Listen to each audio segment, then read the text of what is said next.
नमस्कार साथियों, स्वागत है आपका डिप्लोमेटिक हर्ष यूट्यूब चैनल पर। इस समय मैं पहुंच चुका हूं इलाहाबाद विश्वविद्यालय के संस्कृत डिपार्टमेंट में और संस्कृत डिपार्टमेंट के सभी छात्र हैं जो कि हमारे क्लास से सीनियर भी हैं, जूनियर भी हैं। तो आज बात करेंगे कि इलाहाबाद विश्वविद्यालय के रिव्यू लेंगे कि पढ़ाई कैसी होती है यहाँ पर फैकल्टी कैसी हैं, क्या 2021 में वास्तविक में प्रोफेसरों की नियुक्ति हो गई है, क्या क्लास सही में चलता है, इन सब मुद्दे पर बात होगी। तो मेरे साथ इस समय सीनियर स्टूडेंट्स हैं फाइनल बीए फाइनल ईयर के, उनसे मैं बात करूंगा। कैसी पढ़ाई वढ़ाई होती है बताइए आप। देखिए, यहाँ का माहौल तो बहुत अच्छा है, बहुत बढ़िया है। एक से एक बढ़िया अच्छे प्रोफेसर हैं। जी जी संस्कृत के भी बहुत अच्छे प्रोफेसर हैं। जी आपको एक बार यदि पढ़ा देंगे जी तो आप तो उसको दोबारा नहीं पढ़ना पड़ेगा, जी जी। आपके दिमाग में सीधे वो बैठ जाएगा। अच्छा। बहुत अच्छा पढ़ाते हैं। आप यहाँ आके एक बार पहले देखिए। लोगों के द्वारा यह कहा जाता है कि इलाहाबाद विश्वविद्यालय में पढ़ाई नहीं होती, नेतागिरी होती नहीं है। नहीं, बिल्कुल नहीं। जो यहाँ नहीं आया वो नहीं जानता है, जो यहाँ आया है, पढ़ा है, वो जानता है। तो आप सीटी यूजी वाले अभ्यर्थियों के लिए क्या कहना चाहते हैं? वो यहाँ आए, आके पहले माहौल देखें, पढ़ें, स्वयं जानें, दूसरों के कहने में बिल्कुल ना पढ़ें। कोई कुछ भी कहे, कोई मतलब नहीं है। पहले यहाँ आप आके एक बार देखें, पढ़ें कैसे क्या यहाँ का माहौल है। जो संस्कृत सब्जेक्ट है वो सुनने में आता है कि सिर्फ बनारस हिंदू विश्वविद्यालय और जेएनयू में ही पढ़ाई जाती है, तो क्या इलाहाबाद विश्वविद्यालय की संस्कृत फैकल्टी कैसी है? नहीं, देखिए, यहाँ की कुछ बातें अलग है। मैं यहाँ का जानता हूँ क्योंकि मैं यहाँ पढ़ा हूँ, तो मैं जानता हूँ। बहुत अच्छा है, सब बढ़िया प्रोफेसर हैं। अब बहुत बढ़िया पढ़ाते हैं, मैं क्या बताऊँ आपको। एक बार आप पढ़ेंगे तो अब स्वयं जान जाएँगे। मैं तो पढ़ा ही हूँ। तो अब मैं बात करूंगा इलाहाबाद विश्वविद्यालय के कुछ और स्टूडेंट्स हैं, जो उनसे बात करूंगा कि कैसी पढ़ाई वढ़ाई होती है यहाँ पर और कैसा होता है। तो हमारे साथ इसमें रोहित भाई हैं, तो रोहित भाई से पता करूंगा कि इलाहाबाद विश्वविद्यालय में सभी डिपार्टमेंट में जिस जिस सब्जेक्ट को लिए हैं, आपका सब्जेक्ट क्या है, अपना बताइए और कैसी पढ़ाई होती है। हमारा सब्जेक्ट है हिंदी, संस्कृत और मध्यकालीन इतिहास। हम सबसे पहले बात करेंगे हिंदी की।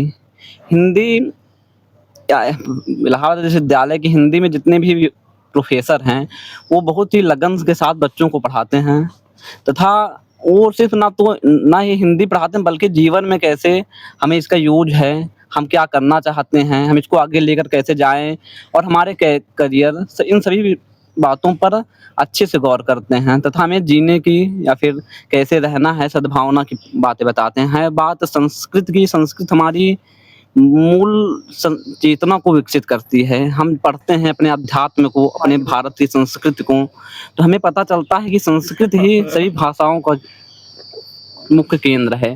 संस्कृत के जितने भी प्रोफेसर हैं या फिर मैम हैं, वो हमें एक बहुत अच्छे से पढ़ाते हैं और इस विषय पर दिखाते हैं कि हमें अपने संस्कृति की, हमें अपने धर्म की, हमें अपने विश्वविद्यालय के किस तरह नाम रोशन करना है और अपने अध्यात्म की ओर लौटना है, पढ़ना है।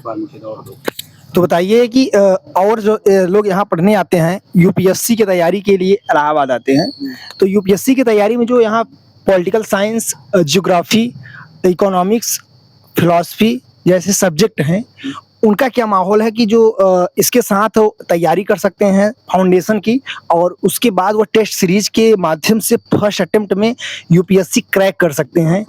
तो क्या इसका सही में यहाँ पर पढ़ाई होता है? हिस्ट्री के विशेषज्ञ हैं और हिस्ट्री फाइनल ईयर में हिस्ट्री पढ़ने वाले स्टूडेंट हैं दीपांशु तिवारी, जो कि इनका यूट्यूब चैनल भी है, हिस्ट्री बाय दीपांशु तिवारी। धन्यवाद हरकेश जी, अपने चैनल के माध्यम से हमें बुलाने के लिए। सबसे पहले यहाँ पर नए आने वाले अभ्यर्थियों को मैं बहुत बहुत हार्दिक बधाई और शुभकामनाएं देता हूँ। आपको जितने भी कुछ कनखुजेरे होते हैं कि कहते हैं कि इलाहाबाद विश्वविद्यालय में पढ़ाई नहीं होती, वहाँ का माहौल अच्छा नहीं है, वहाँ पर गुंडागर्दी होती है, तो मैं आपको यह बताना चाहता हूँ कि यह वही लोग कहते हैं जिनका इलाहाबाद यूनिवर्सिटी में एडमिशन नहीं हो पाता। अच्छा, ये वही लोग हैं कि जो खा नहीं पाते तो दूसरों को खाने में नहीं एक अंगूर नहीं मिले तो खट्टे हैं। खट्टे जी हैं। जी, एकदम करेक्ट, एकदम तो करेक्ट। मैं आपको सबसे पहले बताना चाहता हूँ, मैं यहाँ का विद्यार्थी हूँ। मैं इस यहाँ पर पढ़ चुका हूँ, यहाँ के प्रोफेसरों का अनुभव आपको बता रहा हूँ, अपना स्वयं का अनुभव बता रहा हूँ कि यहाँ पर विश्व का सबसे सुंदर और विश्व का सबसे अच्छा विश्वविद्यालय इलाहाबाद विश्वविद्यालय है। यहाँ पर अच्छे अच्छी फैकल्टी के साथ अच्छे अच्छे टीचर और अच्छे वातावरण यहाँ पर उपलब्ध है। आप आइए और अपने भविष्य को निखारिए। और जहाँ बात है आईएएस और आईपीएस की, तो यहाँ आईएएस और आईपीएस की फैक्ट्री कहा जाता है।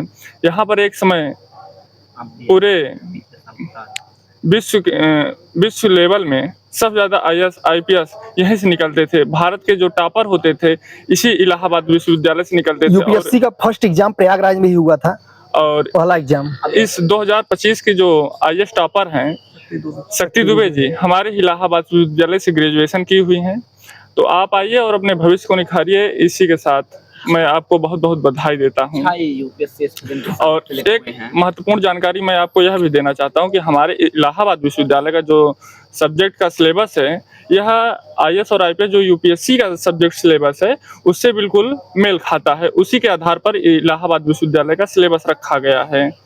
तो अगर आप इलाहाबाद विश्वविद्यालय का सब्जेक्ट पढ़ते हैं तो जरूर से जरूर ये है UPSC का सिलेबस आप समझ लो पढ़ रहे हैं। और यहाँ पर अच्छे प्रोफेसर हैं इतिहास के, अच्छे पढ़ाते हिंदी, हैं। अच्छा आपका हिंदी सब्जेक्ट है? हमारा हिंदी, संस्कृत और तो मिडल हिस्ट्री है।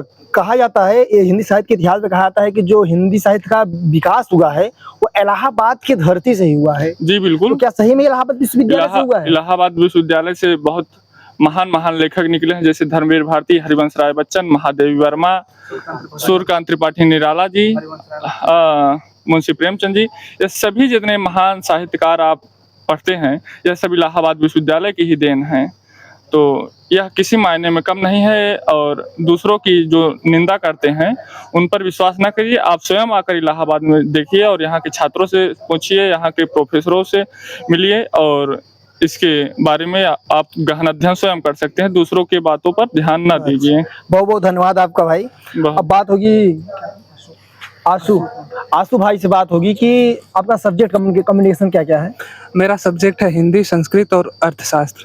तो अब बात होगी इलाहाबाद में जो बच्चे आते हैं यूपीएससी की तैयारी के लिए, तो इकोनॉमिक्स बहुत अच्छा सब्जेक्ट माना जाता है क्योंकि इकोनॉमिक्स करंट से रिलेटेड होता है, भारतीय अर्थव्यवस्था से रिलेटेड होता है। तो जो IAS IPS बनेंगे तो उनको देश का सेवा करना है, तो उनको इकोनॉमिक्स के बिना सिलेक्शन नहीं हो सकता। तो उस बात होगी कि इलाहाबाद विश्वविद्यालय की इकोनॉमिक्स फैकल्टी कैसी है, यहाँ पर इकोनॉमिक्स की पढ़ाई किस आधार से होती है, उस विषय पर बात होगी। देखिए, पहली बात तो इकोनॉमिक्स के जितने भी प्रोफेसर हैं सब अपने आप में बहुत ही अच्छे हैं और यहाँ पे जो भी इकोनॉमिक्स की क्लासेस चलते हैं वो दोनों भाषाओं में चलते हैं, हिंदी और इंग्लिश में।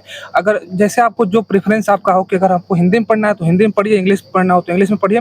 अब बात किया जाए कि जो सिलेबस है, सिलेबस डिट्टो UPSC के CSE से मैच करता है, जो कि हमारा एक पेपर भी मतलब एक पेपर होता है इसका जो कि हम लोग देते हैं मतलब UPSC में। एंड यहाँ के जितने भी प्रोफेसर हैं सब अपने आप में बहुत अच्छे हैं। हम और सब ठीक है, यहाँ का माहौल और सब अच्छा है ना? तो आप भैया क्या नाम है? नितेश यादव जी हैं। कुछ अपना अनुभव बता दीजिए हमारे नए आने वाले विद्यार्थियों के।